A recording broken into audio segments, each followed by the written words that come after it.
Assalamualaikum warahmatullahi wabarakatuh. Waalaikumsalam warahmatullahi Para wabarakatuh. pemirsa dimanapun Anda berada, kembali kita bertemu di podcast Fahum.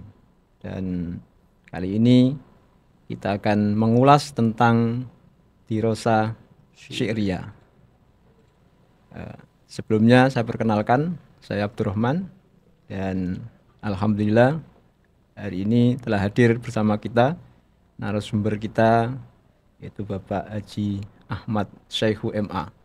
Beliau adalah lulusan Pakistan Masya Allah. dan sekaligus salah satu dosen pengajar di Fakultas Adab dan Humanora di jurusan Bahasa dan Sastra Arab.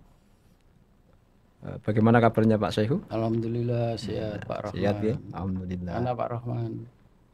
Alhamdulillah sehat juga. Ya. Beliau juga memegang mata kuliah Dirosa Syi'riyah kebetulan. Dan hari ini kita akan mengulas tentang Dirosa Syi'riyah tersebut. Oke. Dirosa Syi'riyah itu secara sederhana itu pemahamannya bagaimana Pak? Oke. Terima kasih Pak Rahman.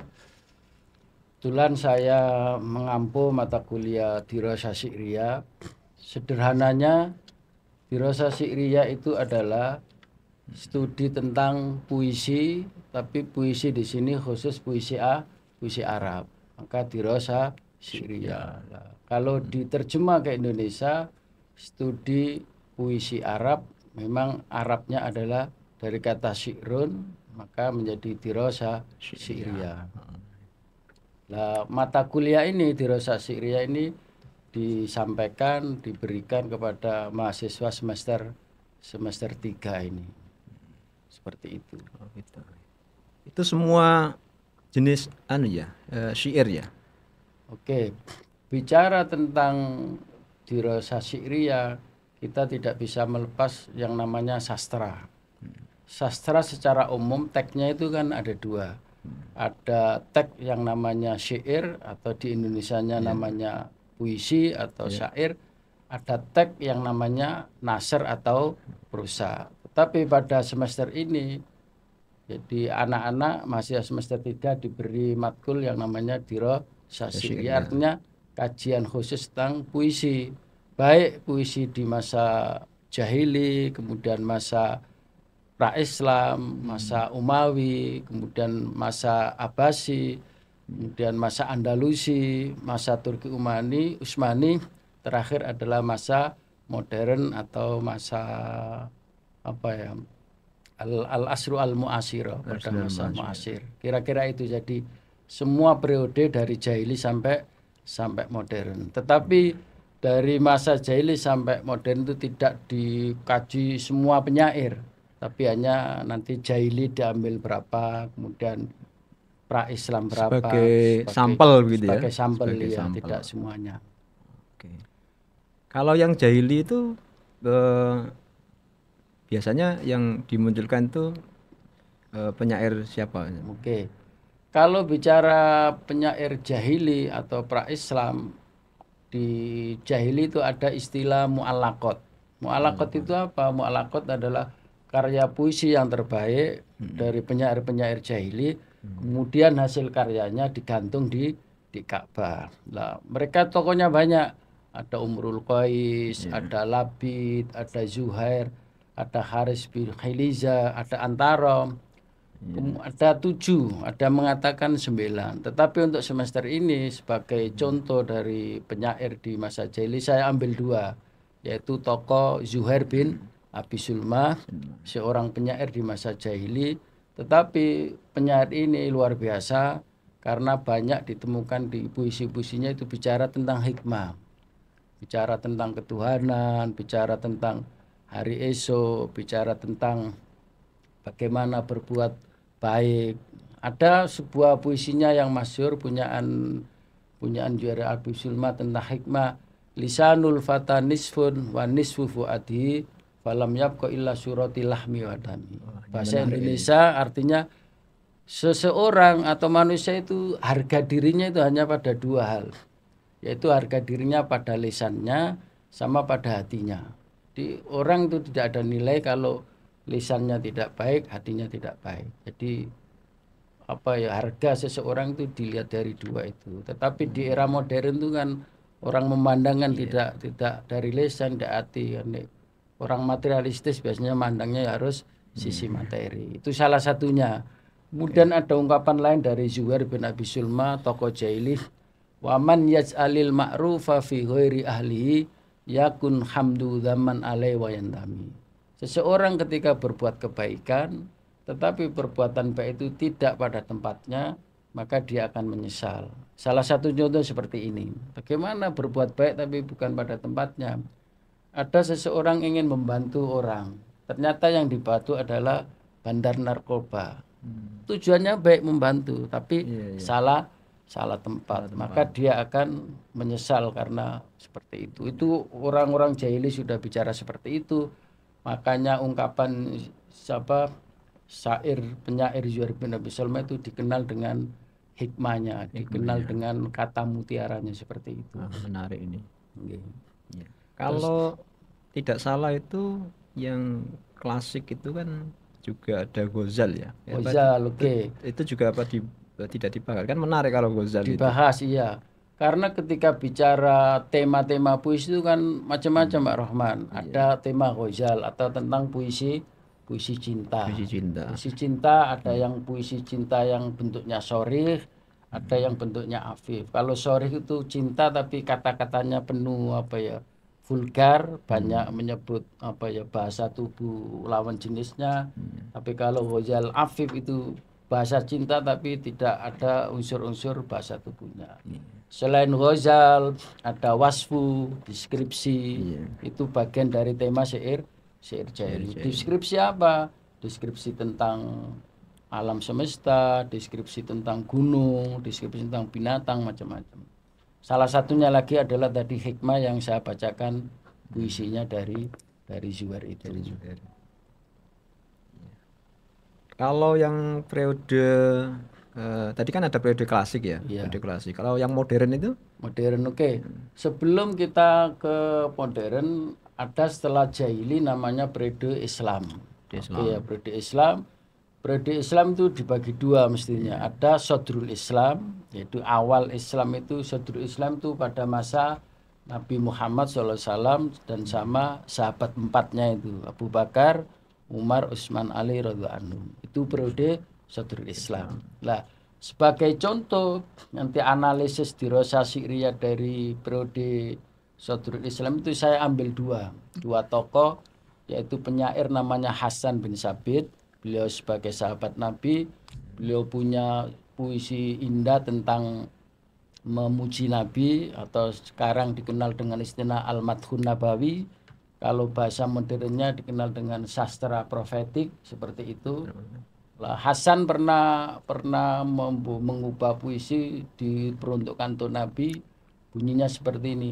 Wa ahsanu minka lam taraqatu aini wa ajmalu minka lam talidin nisa. Itu sebuah karya yang luar biasa. Jadi Nabi itu digambarkan, mata saya ini tidak pernah melihat orang yang sehebat kamu ya Rasul, dan saya melihat wanita yang paling beruntung adalah wanita yang telah melahirkan Anda. Mungkin seperti itu. Itu Hasan. Kemudian ada tokoh hebat juga namanya Ka'ab bin Zuhair. Ini adalah anaknya penyair tadi. Zuhair di masa jahili punya anak namanya Ka'ab. Beliau ahli puisi. Beliau punya burda dikenal namanya Burdatul Ka'ab, atau yang mengawali sastra profetik adalah Ka'ab ini. Itu masa Islam. Nanti masa Umayyah juga begitu. Saya ambil para tokoh banyak, tapi saya ambil dua, ada Farosdak sama Jarir.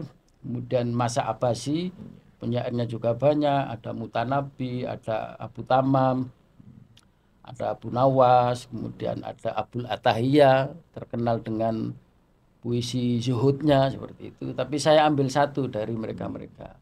Di masa modern saya ambil tidak semua tokoh, tapi sebagian. Kita punya tokoh yang karyanya sangat luar biasa di Indonesia, bahkan dikagumi. Bahkan menurut orang-orang klasik atau orang-orang Nahdliyin, karya beliau itu luar biasa, dianggap mungkin bukan Quran ya, dianggap mungkin seperti jimatnya begitu. namanya Burda Al-Busairi itu. Saya ambil Burda itu Al-Bushairi, karya ya, Bushairi itu ya. ya karya Imam Al-Busairi dari Mesir. Kebetulan dulu Pak Rohman kayaknya pernah kunjung di Iya, alhamdulillah dulu pernah ke Mesir, ke Mesir. di makamnya beliau Betul, betul. Al-Busairi. Al-Bushairi. Dan banyak dosen-dosen UIN terutama Fahum pernah mengadakan studi shortcourse di Kanal Suez. Nah, kemudian Kanal Suez itu dekat dengan Iskandaria dan makamnya beliau luar biasa. Banyak pengunjungnya, terutama Indonesia ya, kalau ke sana itu luar biasa. Itu mungkin tema dan dan berikut para penyair di masa modern. Kira-kira itu Pak Rohman. Ya, tadi kan beberapa kan yang diambil hanya beberapa tokoh ya. Tokoh ya. Itu kira-kira kenapa kok diambil itu, pertimbangannya kenapa Ustaz? Oke. Pertimbangannya saya mengambil yang kenapa Zuhair kok tidak Umrul Qais yang terkenal misalnya dengan cintanya. Saya pertimbangannya begini. Zuhair banyak menampilkan syair-syair hikmah, banyak tentang kehidupan. Nah, saya berusaha dengan tema-tema syair itu nanti paling tidak akan memberikan motivasi kepada para mahasiswa. Kemudian saya ambil Hasan ya karena beliau sahabat. Dan kita ingin mahasiswa itu kan dengan para sahabat itu ya harus menghormati karena mereka adalah pengikut Nabi, dan saya yakin kalau pengikut Nabi adalah orang yang istilahnya punya kelebihan lah dibanding seperti itu. Kemudian kenapa kok diambil Al-Bushairi? Al-Bushairi ini kan luar biasa. Sastra profetiknya Burda itu kan luar biasa. Lah, karena di kita ini terutama yang kelompok-kelompok Nahdiyin, Burda ini kan dianggap luar biasa. Iya. Di orang Nahdiyin biasanya orang meninggal itu kan dibacakan Burda. Lah, kenapa orang Nahdiyin percaya bahwa Burda ini kan memuji Nabi? Lah, mereka berharap ingin bahwa yang meninggal ini dengan membaca Burda mudah-mudahan mereka akan dapat saat beliau, karena saya yakin semua muslimin di mana saja ingin mendapatkan syafaat Nabi kita Muhammad SAW. Tentunya saya juga begitu berharap dengan menampilkan tema-tema kayak sastra profetik itu, paling tidak mahasiswa itu harus muncul hubbu rasulnya lah, jadi cinta kepada nabinya sebagai panutan, sebagai kutwah hasanah, atau kalau di Al-Qur'an ada wa innaka la ala khuluqin adzim, Nabi itu adalah cermin contoh akhlak yang luar biasa, yang saya yakin mahasiswa UIN harus mencontoh nabinya. Kalau tidak mahasiswa UIN siapa lagi? Kira-kira itu Pak Rahman. Kalau di Dirasa Syi'riyah itu apakah kemudian juga ada kritik syairnya juga? Oke. Ketika bicara analisis itu kan bagian dari Dirasa Syi'riyah kan analisis puisinya. Oh, itu. Saya yakin bisa nanti kritik dari dari sisi bahasanya, kritik dari atau isinya, karena yang namanya karya sastra itu kan ya tidak luput dari kritik, tapi kritik tujuannya untuk membangun seperti itu. Tidak kritik yang asal kritik, kemudian kritik yang menyalahkan, tapi kritik yang membangun. Mungkin secara diksi penggunaan kata ini kurang pas, mestinya pakai lafadz ini atau kata ini lebih baik, karena gaya kritikus orang-orang lama kan seperti itu. Jadi ngeritik dari sisi diksinya atau istimalul kalimat atau penggunaan katanya seperti itu. Oke. Jadi tadi periodisasinya itu berarti ada tadi Jahili, kemudian pra-Islam, kemudian Umawi, kemudian Abbasi, kemudian Andalusi ya, Turki Utsmani, terus modern. Tapi modern tidak, masing-masing itu punya ciri khas tersendiri ya. Punya ciri khas sendiri. Jadi setiap periodisasi itu ada karakter puisinya. Kalau Jahili cirinya seperti apa? Kalau Jahili biasanya cirinya pemilihan katanya itu lebih ke apa ya, ke asuhuna. As-suhuna, apa itu as-suhuna? Suhuna adalah kata-katanya kayak mencerminkan kehidupan apa kehidupan sehari-hari, kehidupan di Baduy mereka. Jadi apa ya, kata-katanya kayak kasar gitu. Karena itu mewakili dari bianya. Tetapi ketika Islam sudah datang, maka Iya. bahasanya lebih tahdhibul, bahasanya lebih lembut, lebih agak apa ya, pemilihan katanya itu lebih ya, karena pengaruh Islam kan, sisi akhlaknya mungkin sudah berubah, jadi penggunaan katanya juga lebih lebih halus. Mungkin kata yang dipilih itu tidak menunjukkan makna suhuna, tapi lebih kan makna latifah seperti itu, layina latifah seperti itu. Nanti di Abbasi juga begitu, Andalus juga begitu, karena sastra Andalus juga punya ciri khas, ada sastra yang baru dan seterusnya. Di modern juga begitu.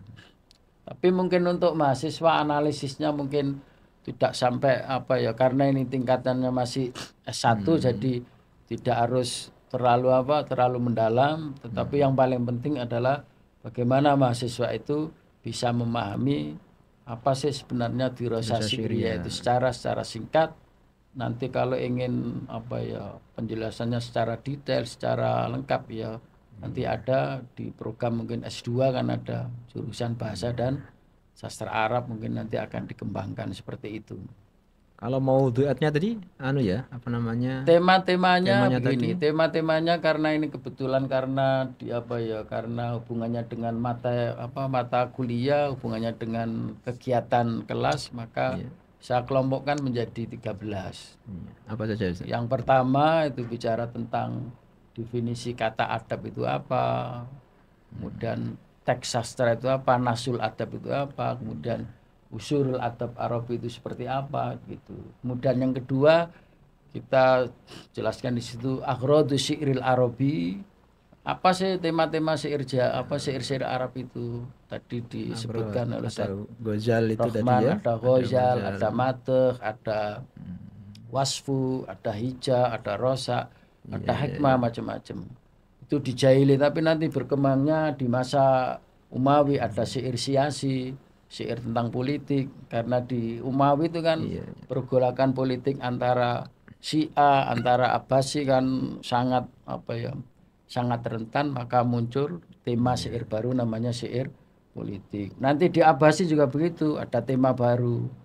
Orang Abbasi waktu itu kan sudah mapan, negaranya makmur, banyak masyarakatnya yang lupa kepada Tuhannya, maka muncul penyair-penyair yang mengubah tentang zuhud, tentang apa ya, tentang kita janganlah terlalu mencintai dunia, boleh cinta tapi ya jangan terlalu. Akhirnya muncul karya tentang zuhud.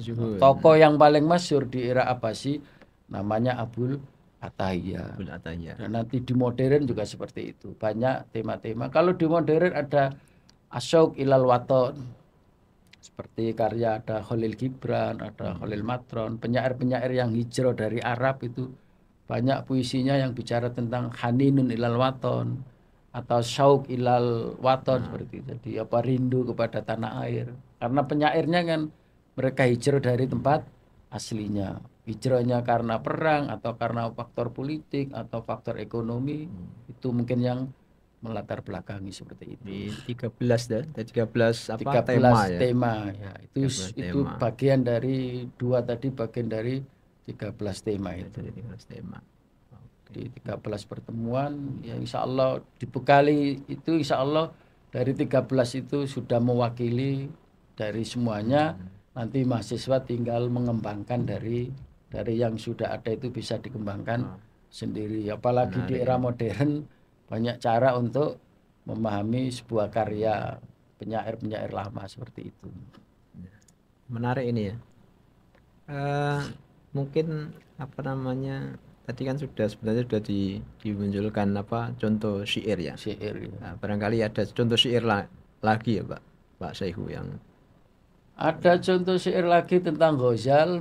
Umrul Qais punya syair tentang puisi, judulnya Bukaul Atlal. Bukaul Atlal. Bukaul Atlal itu maksudnya menangisi sisa-sisa bangunan rumah sang kekasih. Jadi sederhananya begini, Imrul Qais punya kekasih, pernah menjalin hubungan asmara dengan seseorang di satu tempat, tapi setelah itu lama berpisah. Kemudian beliau dengan rombongan datang melewati rumah-rumah itu.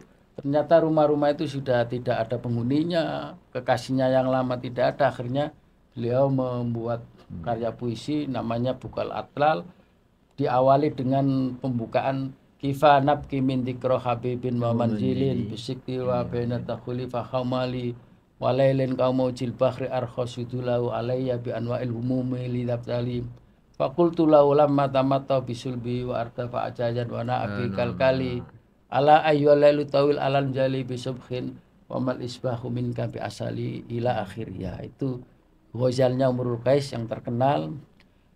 Seorang para sastrawan Arab mengatakan bahwa syu'ara atau roisu atau zaimu syu'ara jahili adalah Imrul Qais. Jadi pujangga penyair sastra jahili itu adalah Imrul Qais. Itu banyak bicara tentang ghazalnya. Salah satu tadi itu Bukaul Alal Atlal. Kifa nabki min dzikra habibin wa manjilin bisiktili wa baina takhuli fa khaumali dan seterusnya. Kira-kira itu Pak Rahman. Menarik ini. Ini yang mau saya tanyakan lagi adalah terkait Pak Saif, apa namanya? Jadi kan tadi ada periodisasi klasik ya, sampai pada modern itu ada kayak keterkaitannya antara ataukah sudah lepas dari misalnya periode klasik masuk ke periode Islam itu kemudian ciri-ciri yang dulu klasik itu hilang sama sekali ataukah masih ada keterpengaruhan di kalau bicara puisi atau syair, kalau di puisi Arab memang ada perubahan Pak Rahman. Kalau yang istilah puisi lama itu kan syairul amudi, syair yang harus berqafiyah berwazan. Itu mulai jahili, Sadrul Islam, Umawi, Abbas itu rata-rata mereka masih pakai syair yang namanya amudi. Namanya amudi ya. Istilahnya syairul amudi karena berwazan yang kayak Bakar itu yang ada 16 kayak mustafilun, fa'ilun, mustafilun, fa'ilun, mustafilun, fa'ilun, mustafilun, fa'ilun, amin tadzakuri jiron, seperti itu. Nah, tetapi pada perkembangannya di era modern ada namanya syair khur, puisi bebas. Puisi bebas itu tidak harus terikat dengan wazan-wazan tadi itu karena menurut atau asumsi mereka kalau harus ada amudi atau syair berwazan faulun, mafailun dan seterusnya, para penyair tidak akan bisa berkarya. Makanya itu dianggap sebagai belenggu atau dianggap sebagai rintangan. Akhirnya mereka menciptakan yang namanya syairul khur atau puisi bebas. Puisi bebas itu kalau dilihat dari tampilannya, bentukannya itu mirip prosa gitu. Tapi kalau diteliti secara mendalam, meskipun bentuknya bebas tapi hakikatnya masih ada taf'ilannya, itu masih ada bakharnya. Cuma tampilannya tidak seperti syair amudi yang ada bait awal, satrul bait, ada ajul bait seperti itu. Kayak Nadham Alfiyah qala Muhammadun wa ibnu Maliki penggalan pertama, Ahmadu Rabbila khairu Maliki penggalan kedua. Lah syair khur modelnya tidak seperti itu. Itu secara bentuk. Secara isi apa masih ada kaitannya juga? Kalau secara isi yang namanya karya sastra itu kan harus ada unsur-unsur yang membangun, harus ada tema, harus ada imajinasi, harus ada bahasa, kemudian harus ada atif atau rasa. Saya yakin semua karya sastra yang bentuk puisi semuanya masih itu karena itu masih menetapi unsur-unsur intrinsik itu, karena itu bagian yang tidak dapat dipisahkan, terutama imajinasi al-khayal itu harus ada pada karya puisi. Kalau ada karya bentuknya seperti puisi tapi tidak ada imajinasinya, itu dinamakan nadham, karena tidak ada imajinasi, tidak ada rasa seperti itu, tidak mewakili rasa bahagia, susah, gembira, marah dan seterusnya seperti itu. Misalnya kalau di di kelas jahili tadi kan ada Ghazal, ada Rosak ya. Iya. Tapi kalau ke modern apakah masih juga Oke. mengandung Oke. unsur-unsur itu? Kalau di jahili ada Ghazal Rosa. Di modern ada. Ada Tapi juga kalau masih bicara ada. rosak modernnya beda. Oh gitu. Kalau jahili kan rosaknya kan hanya khusus untuk meratapi orang-orang yang meninggal. Jadi ada kekasih dan meninggal, penyair meratapi dengan rosak itu. Tetapi di era modern, rosak itu berkembang. Tidak hanya fokus orang mati, Pak Rahman. Berkembang menjadi semua yang apa ya, sesuatu yang dulunya pernah jaya, kemudian kok hilang mati, bisa diratapi. Oh, gitu. Di era modern banyak penyair meratapi, kayak di Andalus ya, banyak budaya-budaya, banyak peninggalan Islam yang luar biasa. Tapi setelah Andalus hancur, banyak penyair meratapinya. Dulu Cordoba luar biasa masjid, tapi sekarang kenapa jadi begini? Jadi model risaknya tidak hanya fokus pada orang yang meninggal, tapi bisa ke budaya, bisa ke apa ya, bangunan-bangunan peradaban, bisa ditangisi atau bisa diratapi ini untuk selanjutnya seperti itu.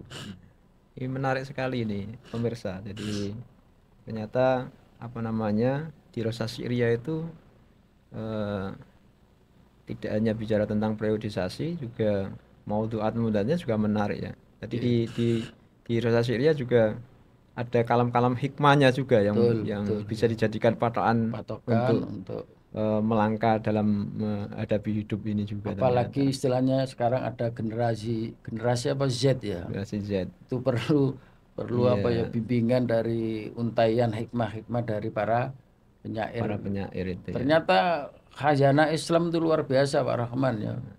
Beri apa mulai apalagi mulai Islam sampai itu banyak untaian-untaian hikmah yang digali di buku-buku puisi atau dikenal dengan istilah Diwanus Syu'araul Arab, itu luar biasa untuk menuntun para generasi Z itu untuk menghadapi tantangan kehidupan di era global ini perlu apa ya, merujuk melihat khazanah atau legasi para penyair kita yang mendahului, tetapi mereka punya karya yang luar biasa seperti itu.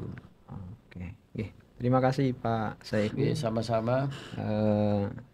Pemirsa, barangkali ini kita cukupkan karena terbatas dengan waktu. Mungkin bisa kita lanjutkan di podcast berikutnya. Terima kasih banyak atas paparannya. Ini menarik sekali tadi, mulai awal dari akhir. Banyak hal yang bisa kita ambil, dan insya Allah nanti kita akan bertemu lagi di podcast berikutnya. Terima kasih banyak Pak Saiku sekali lagi atas kesediaannya menjadi narasumber. Dan assalamualaikum warahmatullahi wabarakatuh. Assalamualaikum warahmatullahi wabarakatuh.